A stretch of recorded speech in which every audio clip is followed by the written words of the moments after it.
Bismillahirrahmanirrahim. Assalamualaikum warahmatullahi wabarakatuh. Alhamdulillah wa syukrulillah wassalatu wassalamu ala rasulillah nabiyina Muhammad ibni Abdillah wa ala alihi wa sahbihi wa man walah. Asyhadu an la ilaha illallah wa la syarikalah wa asyhadu anna Muhammadan abduhu wa rasuluhu la nabiyya ba'dah. Amma ba'd. Bapak-bapak jamaah salat subuh yang dirahmati Allah, tidak henti-hentinya kita senantiasa bersyukur pada Allah Subhanahu wa taala karena atas berkat nikmat Allah kita semua di pagi hari ini masih dapat bertemu di hari Ahad ini dalam keadaan sehat walafiat. Kata ulama, walaupun seorang manusia itu beribadah seumur hidupnya, tetapi dibandingkan dengan nikmat mata saja, itu masih tidak ada artinya.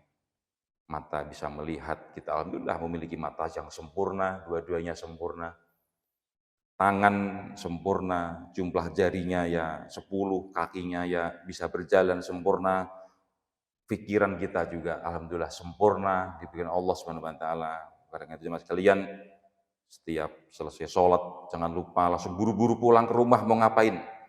Subuh-subuh tidur lagi yang nggak pantas, sarapan ya belum lapar, kerja hari Ahad. Jangan lupa, setiap selesai sholat, subhanallah 33 kali, alhamdulillah 33 kali, Allahu Akbar 33 kali. Tutup dengan la ilaha illallah wa la syarikalah, lahul mulku wa lahul hamdu wa huwa ala kulli syai'in qadir. Jangan lupa jamaah sekalian. Jadi kalau sholat, jangan langsung buru-buru pulang, apalagi hari Ahad. Kita berdoa dulu kepada Allah, di antara waktu yang mustajabah, waktu yang diijabah Allah itu selesai sholat.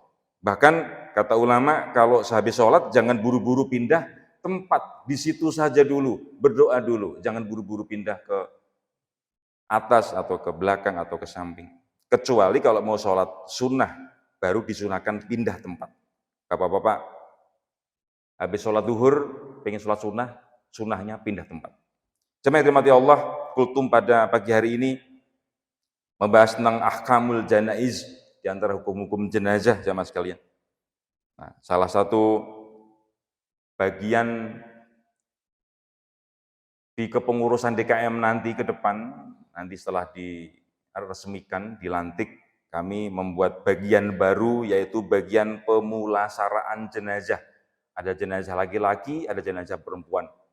Kalau bapak-bapak ingin tahu nama-namanya, untuk yang jenazah laki-laki, koordinatornya yaitu Bapak Suhendi, yang kedua anggotanya AA Fidi, yang ketiga Bapak Ahmad Dede Rusmawan atau Abah Acong, yang keempat Bapak Jajang Firdaus, 4 orang. Jadi kalau ada yang meninggal jamaah, insya Allah 4 orang ini yang siap membantu keluarga untuk pemulasaran jenazah. Untuk yang jenazah ibu-ibu, jenazah wanita tersendiri, koordinatornya Ibu Hajah Nina. Yang kedua, anggotanya Ibu Sofi itu istrinya dari Pak Endro, Sofian Naning Hertian. Yang nomor 3, Ibu Ucu Rosmiati Saidi. Yang keempat, ada banyak ini, ada Ibu Devi Firdianti, warga RT 04, Ibu Lucy, Ibu Kustri, dan Ibu Nia Yuniar. Ada 7 orang, kalau yang jenazah perempuan, yang bagian pemulasaraannya. Ini bagian baru jamaah sekalian. Kalau pengurusan yang sebelumnya kemarin saya belum kepikiran untuk membentuk bagian ini, tapi untuk yang ke depan kita lebih jelas ada bagian khusus untuk pemulasaraan jenazah. Jemaah sekalian, pada prinsipnya ada 4 kewajiban kita selaku orang yang hidup kepada orang yang meninggal dunia. Jadi kalau ada orang meninggal dunia, ada 4 kewajiban kita. Yang pertama, memandikan. Nah, itu kewajibannya fardu kifayah. Artinya kalau ada 1 atau beberapa orang yang mengurusi, yang lain, warga yang lain seadipura sudah gugur kewajibannya. Tetapi kalau tidak ada 1 pun yang mengurusi, semuanya berdosa. Namanya fardu kifayah. 1 atau 2 orang, 3 orang mengurusi, selesai. Sudah. Tidak harus semua, walaupun itu kewajiban fardu, tidak harus semua seluruh warga, nggak harus. Yang pertama memandikan, yang kedua mengkafani. Apa Pak? Mengkafani. Yang ketiga menyolati. Nah, kadang-kadang dikatakan menyolatkan, menurut saya kurang tepat Pak. Kalau menyolatkan itu kesannya jenazahnya itu disuruh berdiri, dipaksa suruh sholat gitu, wah gitu, ditekuk badannya. Ini menyolatkan, ini menyolati. Jenazahnya berbaring, kita yang saya nggak tahu yang benar menyolati atau mensolati, mungkin menyolati. Yang keempat terakhir yaitu menguburkan. Nah itu Pak, 4 itu kewajiban kita selaku orang yang hidup kepada yang meninggal.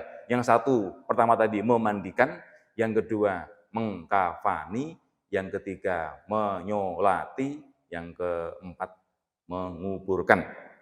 Jamaah sekalian, tadi bagian di pengurus DKM tadi itu sifatnya hanya membantu. Nah, khususnya yang 3, bahkan 4 mungkin, memandikan, mengafani, menyolati, menguburkan itu sebenarnya yang lebih berhak, yang paling berhak itu anak keturunan jenazah yang meninggal.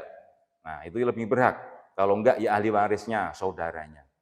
Memandikan itu yang lebih berhak anak-anak kita. Oleh karena itu jamaah sekalian, kalau di masjid ini tahun kemarin diadakan pelatihan pemandian jenazah, nanti insya Allah tahun depan 2023 juga kita adakan lagi.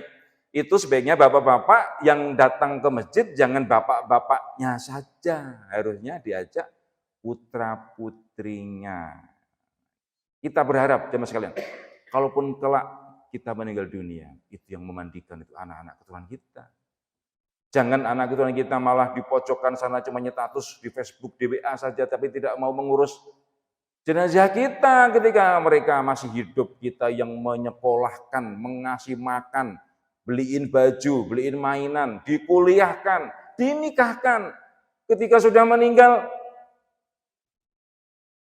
diam saja, malah cuma nyetatus di Facebook, di WA. Itu rasanya kurang lengkap. Kita ajari mereka agar bisa memandikan jenazah. Jangan malah takut, enggak. Kita ajari mereka agar mereka bisa. Nanti insya Allah kita adakan pelatihan. Memandikan anak-anaknya, mengkafani juga anak-anaknya harusnya itu. Menantunya gitu Pak. Kalau misalnya jenazahnya laki-laki ya mungkin yang anak laki-laki. Kalau punya menantu ya menantu yang laki-laki. Kalau yang beda jenis, kalau menantu ya jangan. Mengapa harus lebih fokus keluarganya Pak? Seandainya jenazah itu ada sesuatu kekurangan, jangan sampai menjadi fitnah. Sering kejadian itu Pak, ini jenazah baru meninggal tadi sudah bau. Itu kan kalau diomongkan ke warga yang lain jadi fitnah. Kalau keluarga yang mengurusi, insya Allah lebih aman. Gitu Pak, itu salah satu hikmahnya. Nah sifatnya jadi kalau bagian DKM itu hanya membantu saja. Hanya membantu, memandikan, mengafani, menyolati. Nah Pak, kalau menyolati itu yang menjadi imam sholat jenazah yang lebih berhak itu anak laki-lakinya. Nah, itu jemaah sekalian. Saya ingin menegaskan ini karena di kita biasanya sudah pasrah saja sama marbot, sama DKM. Padahal seharusnya di dalam Islam itu yang lebih berhak mendoakan itu anak kita, Pak. Karena itu jemaah sekalian, kalau bapak-bapak punya anak laki-laki, sebaiknya diajari agar bisa memimpin sholat jenazah. Jangan sampai nggak tahu. Bapak-bapak yang masih muda-muda nanti ketika orang tuanya di kampung meninggal, sebaiknya kita yang menyolati Pak. Kita yang memimpin sholat, yang jadi imam itu kita. Jangan orang lain, anak-anaknya. Itu kan ilmu kelihatan Pak, bisa dipelajari. Bacaannya apa, bisa dihafalkan. Termasuk jamaah sekalian, nah kalau yang imamnya, anaknya, jamaahnya itu boleh tetangganya, saudaranya, yang lain. Tetangga RT, RW silakan. Tetapi yang mengimami lebih utama itu anak-anaknya. Kemudian yang menguburkan yang paling utama, paling bagus yang di bawah liang lahat yang menerima jenazah, Pak. Jenazah itu anak-anaknya, Pak, yang membuka kain kafan, membuka mukanya, kemudian dikasih apa namanya, Pak, pakai tanah itu yang bulat itu, pakai bantal agar jenazahnya itu menghadap ke kiblat. Anak-anaknya, Pak. Jangan orang lain, anak-anaknya harus berani. Bapak-bapak kalau masih punya orang tua harus punya azam, punya keinginan nanti kalau bapak saya, ibu saya meninggal dunia, saya nanti yang akan menggotong jenazahnya, saya akan mengimami, saya akan memandikan, mengkafani, nanti ketika yang lahat nanti saya yang akan menerima jenazahnya, jangan orang lain. Itu jemaah sekalian. Jadi sebaiknya kita belajar bagaimana cara Dari mulai memandikan, mengkafani, berapa lembar kain, berapa meter. Kalau yang menggali, nah itu tukang galian nggak apa-apa, tapi yang menerima jenazah itu. Jemaah sekalian, terkait dengan sholat jenazah, jemaah sekalian, saya sudah beberapa kali menyampaikan juga di upacara pelepasan jenazah, karena begini Bapak sekalian, saya termasuk orang yang berprinsip, menurut saya Pak, ketika warga jamaah meninggal dunia, itu menurut saya Pak, yang memimpin saja, bukan yang mengimami, yang memimpin menjadi MC-nya lah. Menjadi MC upacara pelepasan jenazah itu menurut saya lebih tepat itu ketua DKM masjid. Apa? Itu simbol dari masjid itu ketua DKM, bukan marbot, bukan. Ketua DKM Pak, menurut saya seperti itu. Itu wujud penghormatan masjid, menghormati jenazah yang meninggal dunia itu terakhir, itu masjid itu ketua DKM. Karena itu jamaah sekalian, saya kalau di rumah ada yang meninggal dunia, saya selalu berusaha untuk menjadi MC minimal Pak, memimpin saja. Nanti ketika mengimami, saya akan menanyakan bapak-bapak dari keluarganya siapa yang berkenan untuk mengimami, saya tawarkan. Karena apa? Mereka menurut saya yang lebih berhak untuk mengimami saya lagi. Bukan ketua DKM hanya memimpin saja. Nah, jemaah sekalian, terkait dengan masalah upacara memimpin jenazah ini jemaah sekalian, sebaiknya kita semua juga minimal harus bisa. Suatu saat bapak-bapak tiba-tiba istrinya, keluarganya, orang tuanya meninggal dunia, nanti akan ditanya dari pihak keluarga, silakan menyampaikan barangkali 1-2 ucapan. Nah, bapak-bapak harus bisa itu menyampaikan gitu. Jangan, sudah sama Pak masjid aja. Nah, jangan gitu Pak, bapak-bapak sebaiknya mewakili dari orang tua. Bapak-bapak punya lisan mulut yang sempurna, itu jangan disia-siakan. Jemaah sekalian, ketika bapak-bapak menyampaikan ucapan di depan mewakili keluarga ketika upacara pelepasan jenazah, Pak, yang pertama sebaiknya Pak, yang penting itu sebenarnya hanya 2. Yang pertama memohonkan maaf, yang penting itu. Yang kedua, menyampaikan kepada jamaah apabila ada sangkutan hutang piutang nanti menghubungi saya. Gitu Bapak harusnya tuh. Anaknya tuh begitu. Jamaah sekalian, ibu saya, bapak saya sudah meninggal dunia, apabila almarhumah ada sangkutan hutang piutang menghubungi ahli waris atau menghubungi saya. Begitu harusnya. 2 itu cukup sebenarnya, Pak. Yang pertama tadi apa, Pak? Memintakan maaf, yang kedua masalah hutang piutang. Itu yang paling utama itu. Nah, nanti kembangannya Pak, dikasih pernak-pernik lah gitu. Bapak harus bisa mengkodimah Pak, jamaah sekalian. Jadi begitu salam itu mengkodimah. Itu sunnah Nabi Pak. Kayak tadi ceramah kultum apapun gitu, mengkodimah harus penting. Harus hafal 1 aja Pak. Minimal Pak, mengkodimah itu ketika habis salam, Bapak-bapak sekalian membaca alhamdulillah, sholawat plus 3 amma ba'du sudah. Assalamualaikum warahmatullahi wabarakatuh. Alhamdulillahirabbil alamin. Allahumma sholli ala Muhammad amma ba'du. Cukup. Enggak usah baca panjang. Nah, kalau mau panjang lagi ya alhamdulillahirabbil alamin. Wassalatu wassalamu ala asyrofil anbiya'i wal mursalin. Nabiyina Muhammadin wa ala alihi washabihi ajmain. Agak panjang, Bapak-bapak nanti enggak hafal kan takutnya kan. Yang pendek aja. Ini sudah sering saya sampaikan ini, apalagi nanti menjelang bulan puasa nanti Bapak-bapak ditunjuk kultum, harus pakai mukadimah, jangan langsung Assalamualaikum, hari ini kita kultum, jangan, ada mukadimahnya. Sunnah Nabi itu, Nabi ketika bertampil di depan mimbar itu, yang pertama memuji Allah, yang kedua membaca sholawat, jangan lupa Pak, tambah amma ba'du, itu juga penting. Kemudian jemaah sekalian, kalau nanti bapak-bapak misalnya suatu saat warga ada yang meninggal dunia, nah saya alhamdulillah sudah punya sekretaris yaitu Bapak Haji Firmansyah. Beliau insya Allah juga, kalau saya nggak ada, beliau nanti yang akan memimpin upacara jenazah. Beliau bisa insya Allah. Kalau nggak ada Pak Firmansyah misalnya lagi tugas, saya lagi di Jakarta, ada Pak Suhendi, ada bapak-bapak yang lain, insya Allah juga siap membantu. Tapi Pak, bapak-bapak dari pihak keluarga di kampung pokoknya harus siap untuk menyampaikan ucapan tentang tentang pelepasan jenazah dari orang-orang yang kita cintai. Ibu kita, bapak kita, istri kita, anak kita barangkali. Pasti akan diminta itu. Barangkali ada ucapan dari pihak keluarga. Itu pasti akan ditunjuk, Pak. Nah, Bapak harus siap. Yang pertama tadi apa? Intinya, Pak, memohon maaf. Yang kedua, hutang piutang. Kalau yang meninggal bayi ya belum punya hutang piutang, paling ya kita doakan gitu aja, Pak. Nah, teman sekalian, kalau suatu saat bapak-bapak diminta untuk memimpin upacara jenazah, misalnya, ini misalnya, bapak lagi pulang ke kampung, tahu, oh ini dari Bandung, dari kota, suruh memimpin upacara jenazah. Nah, itu di samping bapak-bapak menyampaikan saya mewakili pihak keluarga, memohon maaf, gitulah. Yang kedua, berkait hutang piutang, bapak sampaikan aja. Yang ketiga, bapak kasih nasihat, itu penting juga, Pak. Sedikit saja, nggak usah lama-lama, paling 5 menit. Misalnya apa? Misalnya begini, Pak, kalau yang meninggal itu laki-laki, punya istri yang ditinggal meninggal suaminya itu memiliki masa iddah. Tuh, Pak, itu penting itu jarang disampaikan itu.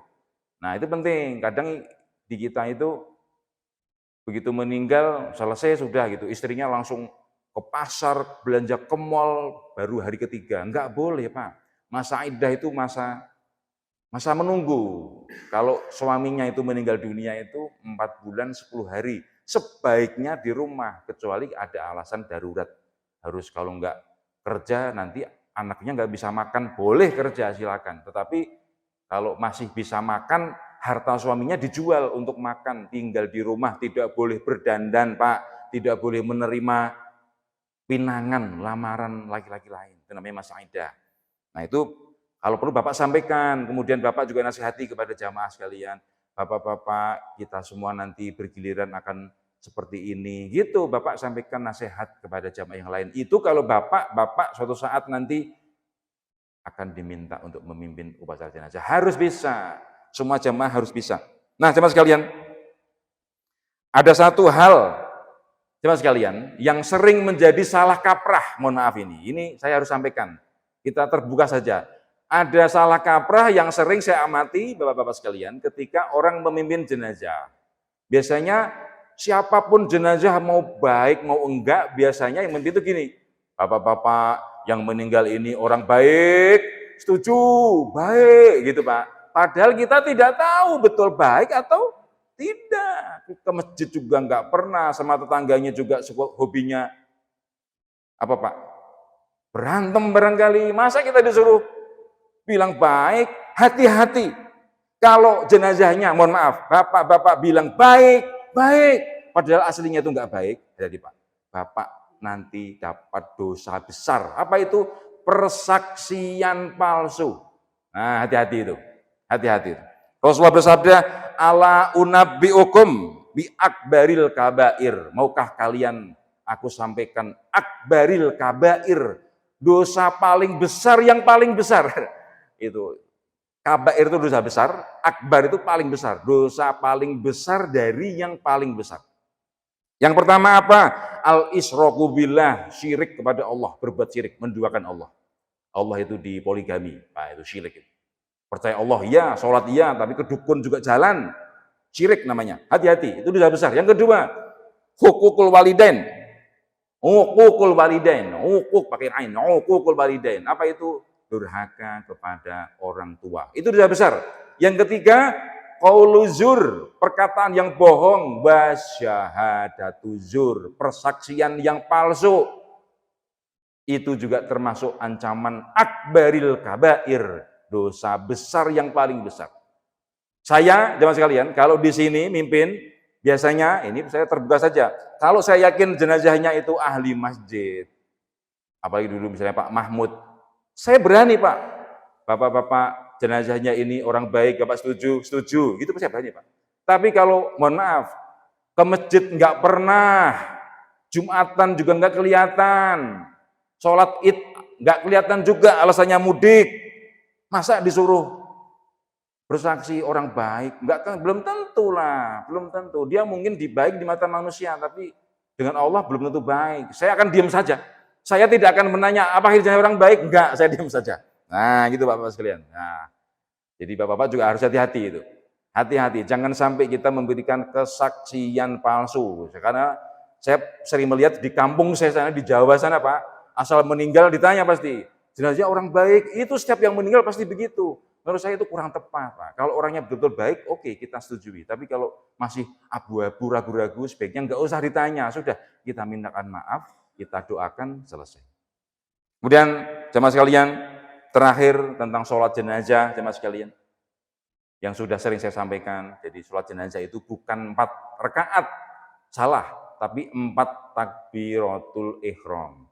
Takbir yang pertama, Allah Akbar, membaca Al-Fatihah. Jangan lupa membaca ta'awudz dulu. A'udzubillahi minasyaitonirrajim. Bismillahirrahmanirrahim.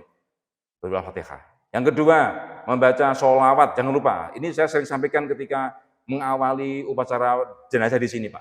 Walaupun saya tadinya nggak pernah sama sekali itu mimpin upacara jenazah, tapi kan di sini pura-puranya sebagai ketua DKM, ya mau nggak mau harus bisa.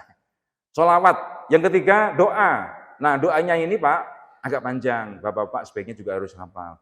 Allahumma firlahu, kalau laki-laki, Allahumma firlahu warhamhu wa'afihi wa'fuanhu wa akrim nuzulahu wa wasi' madkhalahu wa ghasilhu bil ma'i bathal jibal baraj wa naqihi minal khotoya kama naqaita thawbal abyadu minad danas. Allahumma abdilhu daron khairan min darihi wa ahlan khairan min ahlihi wa a'idhu min adzabil qabr wa min adzabin nar. Gitu, Pak. Itu doanya bagus sekali. Kalau mau tahu terjemahnya nanti Bapak googling saja. Nah, itu harus bisa Bapak-Bapak sekalian doanya ini. Kalau nggak hafal, cukup gini aja, Pak. Allahumma firlahu. Sudah, masa nggak bisa, Pak? Allahumma firlahu. Kalau pengen panjang dikit, Allahumma firlahu warhamhu wa'afihi wa'fuanhu. Nah, itu paling standar minimal, Pak. Kalau itu nggak hafal ya kebangetan. Kebangetan. Nah, yang bukan rakaat. Takbir yang keempat, Bapak-Bapak sekalian, kalau Bapak-Bapak nanti suatu saat haji atau umroh ke Masjidil Haram atau Masjid Nabawi, kalau di sana, jemaah sekalian, setelah rakaat keempat, itu enggak ada baca doa apapun, langsung salam. Sekali lagi, kalau Bapak nanti ibadah haji ke umroh ke Mekah, Madinah gitu, Masjidil Haram, Masjid Nabawi itu hampir setiap sholat wajib pasti ada sholat jenazah, karena ada yang meninggal. Itu takbir yang keempat itu enggak berdoa. Jadi Allahu Akbar, Assalamualaikum. Hanya di situ saya baca kitab fikih mereka itu hanya berhenti sebentar terus membaca salam. Sudah, salam kanan, salam kiri. Nah, kalau di kita biasanya ada doanya Allahumma lah tahrimna ajrohu wa la taftinna ba'dahu waghfir lana walahu. Jadi kalau Bapak-bapak enggak hafal ya diam saja juga enggak apa-apa. Tapi yang minimal standarnya itu Allahumma firlahu warhamhu wa'afihi wa'fuanhu. Bapak-bapak kalau di grup ada yang meninggal dunia kan cuma kirim stiker aja, dibaca, Pak, dibaca. Itu yang doa itu bukan handphonenya, Pak. Mulut kita yang doa itu. Jangan cuma yang doa sampai itu cuma stikernya aja. Stiker yang dikirim nggak tahu artinya, nggak tahu bacaannya, dikirim, Pak, handphone itu nggak bisa berdoa. Yang berdoa itu manusianya. Demikian teman sekalian. Terakhir sekali, ada sabda Nabi Muhammad yang perlu kita ingat sama sekalian. Yang berbunyi begini, man sholla ala janazatin falahu qirat wa manit taba'aha hatta tud'a fil qabri faqiraton. Qala qultu ya Abu Hurairah wa mal qirat qala mithlu Uhud. Man sholla sing sahawae nyolati ala janazatin kana hiji jenazah falahu qirat, maka kanggo anjeunna kenging pahala hiji qirat. Wa manai tabaha sing saha wae nuturkeun jamaah dugi ka jenazah dikubur, maka faqiraton, maka menang 2 qirat. Abu Hurairah ditanya, "Ya, Abu Hurairah, 1 qirat itu berapa?" 1 qirat itu mithlu Uhud, seukuran gunung Uhud pahalanya. Pak, Bapak-bapak kalau pernah ibadah haji atau umroh, nanti keluar dari Masjid Nabawi, begitu keluar dari pintu langsung lihat ke ujung sana, ada 3-4 kilo kelihatan gunungnya itu kuning, Pak. Berjejer panjang gitu, Pak. Bukan cuma 1 gunung aja, berjejer itu kayak gunungan gitu. Itu gunung Uhud. Bapak-bapak kalau hanya menyolati saja, pahalanya 1 qirat, 1 gunung Uhud pahalanya. Tetapi kalau Bapak-bapak yang menyolati, yang mengantarkan sampai ke liang lahat jenazahnya sampai ke Rancacili sana, insya Allah mendapatkan 2 Qirot pakai qaf, qirot. Nah, gitu Pak. Qiroton itu artinya 2 qirot. Itu namanya isim mutsanna. Jadi jamaah sekalian, kalau ada yang meninggal dunia, kalau bapak-bapak punya waktu, begitu diumumkan di masjid, saya selalu minta itu, kalau ada yang meninggal, tolong diumumkan sholat jenazah itu minimal 10 atau 15 menit sebelum sholat jenazah. Tujuannya apa? Ibu-ibu, bapak-bapaknya yang ingin memberikan penghormatan terakhir dengan cara menyolat jenazah, siap-siap dulu dari rumah datang ke masjid. Kalau sekarang mau sholat jenazah, sampai sini sudah selesai, waduh Pak, sayang itu. Semakin banyak yang mendoakan, insya Allah semakin makbul Pak. Kita tidak tahu dari mulut mana Allah itu mengabulkan doa-doa kita. Demikian jemaah sekalian, kultum pada pagi hari ini, mudah-mudahan yang sedikit ini ada manfaatnya, kurang lebihnya mohon maaf yang sebesar-besarnya. Aku qouli hadza fa astaghfirullah li wa lakum. Wassalamualaikum warahmatullahi wabarakatuh.